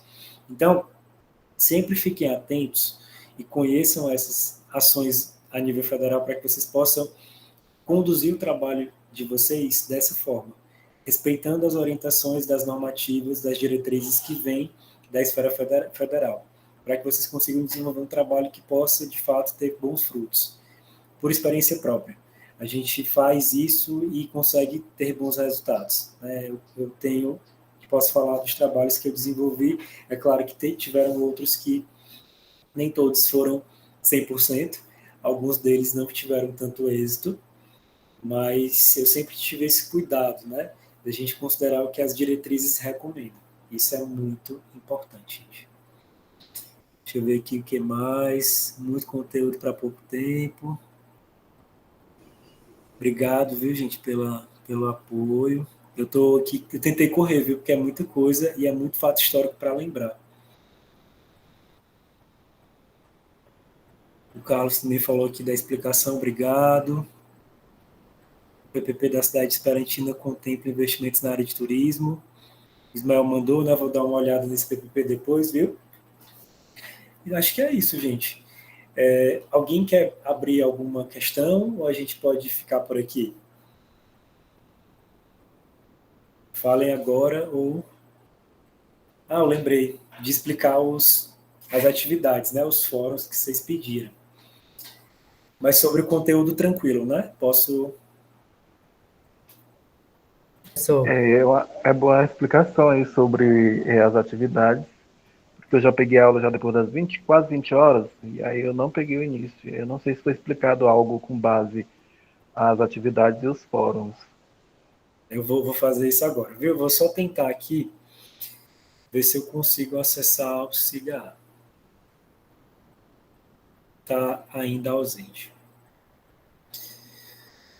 Então, deixa eu só... Cigar está fora de área, professor, e sem previsão. Pois é, eu fui aqui tentar ver se eu conseguia acessar, mas não consegui. Cigar caiu. Faltou a Deixa professora eu ver se eu Augusto. Deixa eu ver se eu consigo aqui, então. Só um instante, pessoal. Como tem alguém da coordenação, se passar uns 3 dias sem funcionar, tem que adiar algumas coisas, né? Hoje é o segundo dia, praticamente. Está Eu tudo vou ver. dentro do prazo. A atividade mais próxima é dia 14, hoje ainda é 9. Pessoal, assim, porque imagine, a gente também se planeja, né, para É 14 não, relação aos prazos. parece que é 15, 19, parece uma coisa. Então, a atividade que fecha, acho que é dia 15, se eu for me Aí engano. só para situar vocês, né? A gente, claro, se tiver uma situação assim muito punk que tipo uma semana sem cigarro, a gente pode ver, né? Mas eu tenho que ver isso com a coordenação primeiro, tá? Para poder ver, passar isso para vocês e para os tutores. Mas fiquem tranquilos que vai dar certo. Professor, é o seguinte, com relação a aliar, né? Eu tive hoje o dia que daria para tentar responder esses os fóruns, né? E justamente hoje caiu a internet, né? Deu problema. Aí fiquei com dificuldade, porque eu trabalho todo dia. Sim. Aí eu fiquei com dificuldade. Se o senhor pudesse, né? Eu sei que é dia 15, ainda tem alguns dias, mas a gente perdeu um dia. Vamos Obrigado. fazer como eu falo. Imagina, vamos fazer como eu falei para vocês. Deixa eu ver quais são as orientações da coordenação. Aí a gente dá essa devolutiva para vocês, viu? Mas, de novo, fiquem tranquilos que tudo se resolve. Aí eu vou só ver. É como o Disaldo falou, realmente. Hoje é 9 e ainda temos atividade só lá para tal dia, mas o problema é os momentos que a gente tem para resolver também. Porque se o cigarro voltar só daqui a 3 dias, e aí será que daqui a 3 dias não tem outros acontecimentos na vida da gente ou no trabalho? É E por isso aí que a estão dizendo. universidade para, né? Porque se cigarro parar 3 dias, não tem nem como. O problema é que o saber do que aconteceu com o cigarro, com o sistema, foi hoje pela manhã. E Sim. aí, para poder entender o que aconteceu, se foi um curto-circuito, se foi um raio, porque foi uma chuva muito forte, faltou energia. Mas já está sendo trabalhado em cima disso tudo. Primeiro, para achar a causa, para trabalhar em cima dela. Vamos dizer que agora que está com 24 horas, que foi ontem por esse horário, mais ou menos, que o cigarro ficou fora de área. Então, gente, eu acho que ficou claro para vocês em relação a isso, né? A gente vai verificar qual vai ser a recomendação e fiquem tranquilos que eles vão ser avisados, né? Assim que a gente tiver informações, a gente repassa para vocês. Mas, de fato, Ei, professor, são coisas que não dependem, que são questões que são ali da tecnologia, né? De fato, a gente não tem acesso a isso. Oi. posso fazer uma perguntinha? É sobre o trabalho. Minha internet Pode. faltou. Eu não sei se você explicou quantas pessoas seria no trabalho, porque até no momento a gente não está sabendo de quantas pessoas seria. Pronto, vamos fazer o seguinte. Eu deixei a opção do grupo, né? Pode ser duplas, no máximo Aham. grupos de 5 pessoas, Ok. tá bom? Ou Tá bom. duplas, ou trios, ou grupos de 4 pessoas, ou grupos de 5 pessoas. Tá Uma bom, dúvida. então. Mas aí só uma pessoa que envia para o sistema, né? Só uma pessoa envia para o sistema. Ah, tá, ok, beleza. Tá bom, obrigada. Aí vocês colocam os nomes de todo mundo, tá? Para os professores tutores e tutores terem esse controle. Aí, Tá pessoal, bom. deixa eu só... Eu encontrei aqui, eu acho que eu encontrei o documento que dá para explicar rapidamente para vocês, mas vamos lá. O Fórum 1, deixa eu só ler aqui rapidinho. No Fórum 1, vocês têm que... vocês vão ter que... Tem alguns conceitos de administração, né? E ele acaba tendo ali como enfoque como vocês vão planejar o turismo no município que vocês moram, né? Que vocês, do polo que vocês moram. E aí, ô José. Professor, eu respondi seus fóruns e fiz 2 comentários em cada fórum. É só 2 mesmo ou tem mais? Eu peço para vocês participarem. Então, assim, se você quiser participar novamente, não tem problema. Tem os critérios de avaliação, mas a questão é a participação ali, né, no fórum, viu? Ah, tá ok. Mas se você quiser ver, que a ideia é que vocês possam ali, a partir das respostas dos colegas, né, desenvolverem as outras percepções e por aí vai. Mas, ó, vamos lá. Vou ler aqui rapidinho. Em nossa primeira unidade de ensino, estudamos de forma teórica e conceitual o planejamento. Aí a gente fala aqui que é esse conceito da administração e, bem no final, vocês têm que analisar as afirmativas dos autores que eu comento, né? Para que vocês possam ali fazer uma pesquisa sobre o cenário atualmente, do planejamento do turismo em seu município. Como é que está hoje em dia? À medida que vocês fizerem esse trabalho de... Pessoal, vocês estão me ouvindo? Sim, professor. Eu estou. Também estou. Porque o meu fone ele deu um problema aqui. Deixa eu só...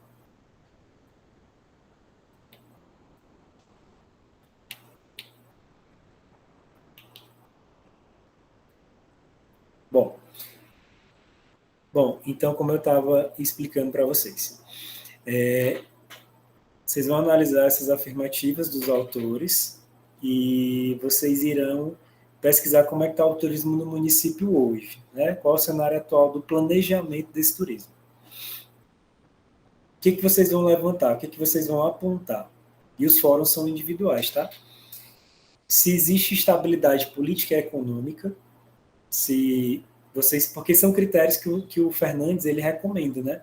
Então tem 5 critérios que ele recomenda e eu peço para que vocês analisem eles, cada um dos 5 critérios, e façam um texto com base nisso.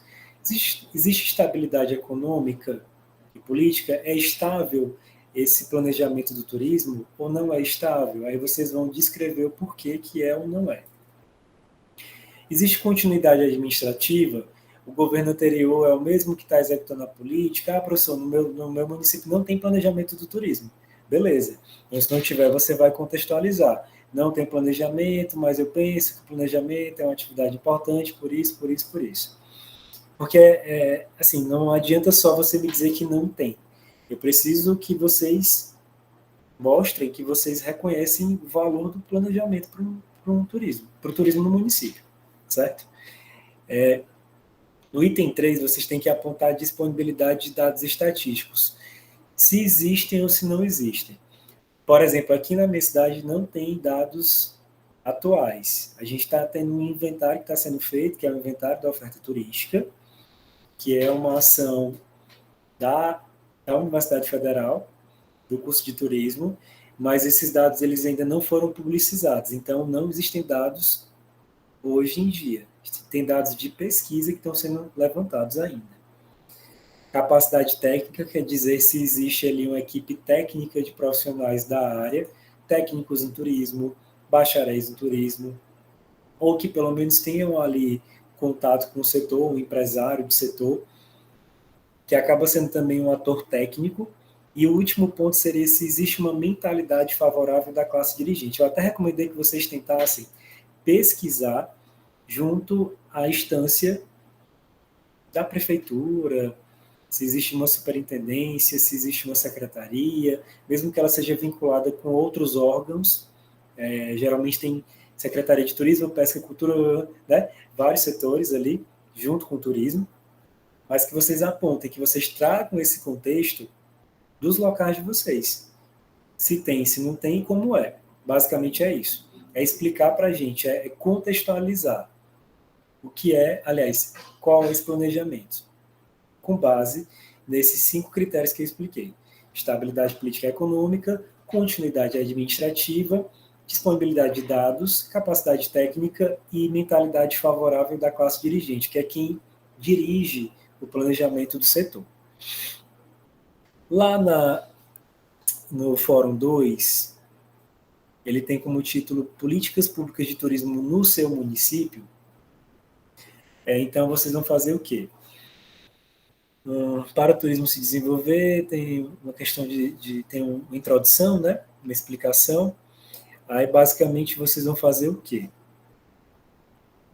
A partir do exposto, selecione uma das políticas estudadas na unidade 2.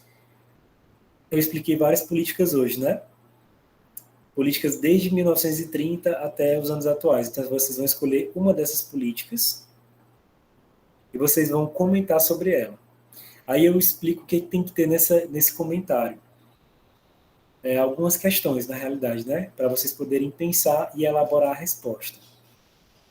De quando essa política, onde ela foi proposta, por quem ela foi proposta, para que ela foi proposta, enfim.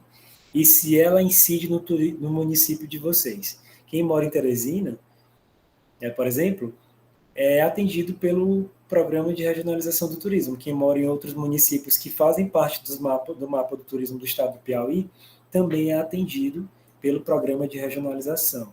Então, é isso. É dizer qual política você vai explicar uma delas, e dizer se ela incide ou não onde você mora. Se não incidir, você vai, né, contextualizar que não. O que mais? E a atividade, pessoal, ela é em duplas, trios e por aí vai, até grupos de 5 pessoas. Vocês vão escolher, aliás, vocês vão fazer um plano de ação. Tem lá um quadro no formulário e vocês vão elaborar esse plano de ação.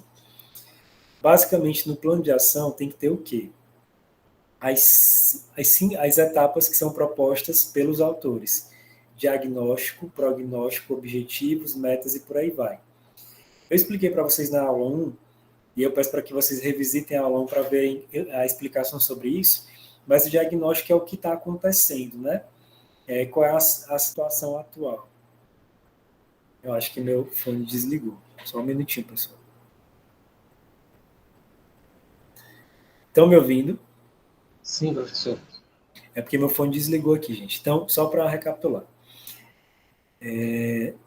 Então, vocês vão lá vocês vão fazer esse diagnóstico do município. Aí tem uma opção de botar as ações e quem vai ser o responsável. O diagnóstico é identificar como é que está o planejamento hoje do turismo. Porque, em tese, vocês já fizeram no fórum o quê? Uma pesquisa preliminar para saber como é que está. Então, aqui vocês vão descrever algumas ações, né? Existe política de turismo no município? Existe algum plano de turismo no município? Vocês vão apresentar ações de diagnóstico.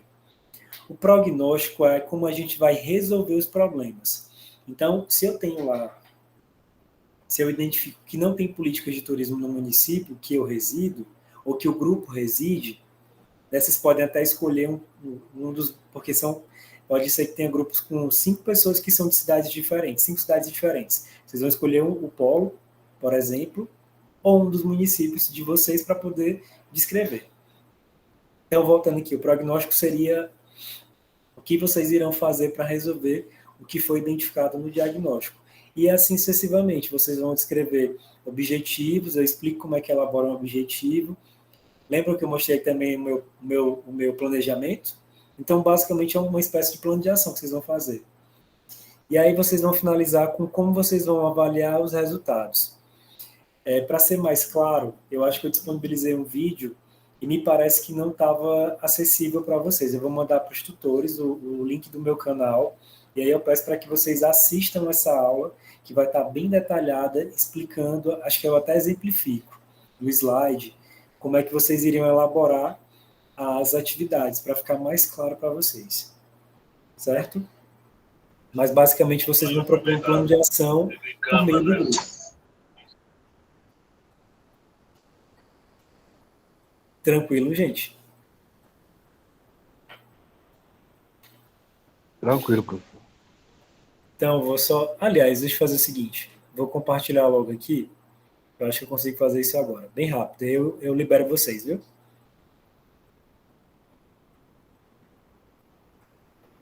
Só avisando que, pelo menos parte aqui da página do Centro de Educação à Distância já está funcionando. A gente só não consegue ainda entrar no SIGA.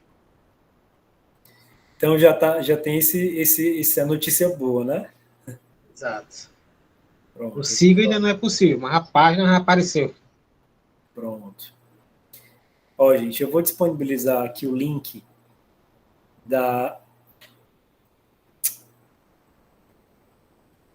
do canal que vocês conseguem ver todas as videoaulas que tem, né? E aí vocês podem até revisitar conceitos e por aí vai. Vou ver aqui uma coisa, rapidinho.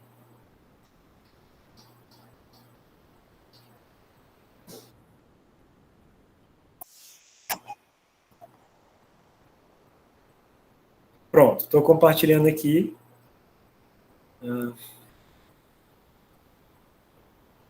Não foi. Só um minuto, rapidinho.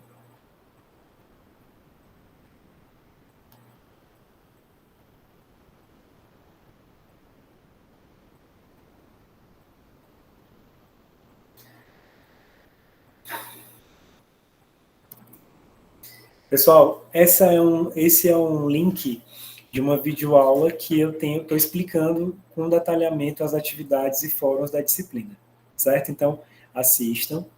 Se as dúvidas permanecerem, eu posso marcar com vocês uma aula extra, alguma coisa rápida, com quem tiver muita dúvida, para eu poder conversar, para tirar alguma dúvida muito específica, tá bom? Mas assistam esse vídeo, assistam os outros vídeos que tem lá, se vocês tiverem tempo e disponibilidade, e a gente vai se falando qualquer coisa, viu? Mas contem comigo, estou à disposição. Professor, posso parar a gravação? Pode. Tá.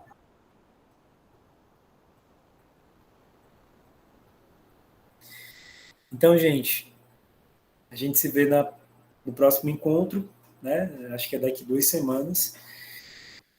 Boa noite.